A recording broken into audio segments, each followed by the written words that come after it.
আসসালামু আলাইকুম, সবাই কেমন আছেন? আবার চলে আসলাম আপনাদের কাছে নতুন একটা ভিডিও নিয়ে। আপনারা দেখতে পাচ্ছেন একটা ড্রাগন ফল গাছ, এটা আছে ছাদের পরে। আপনারা একটা দেখেছেন ড্রাগন ফল পাকাতা,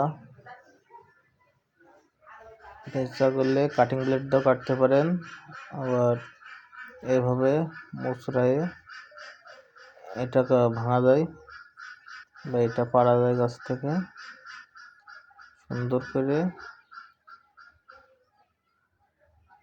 তবে আমার এটা একটু সমস্যা হয়ে গেছে, যেহেতু ছাদের সাইডে ছিল। দেখেন কত সুন্দর ড্রাগন ফল হয়েছে।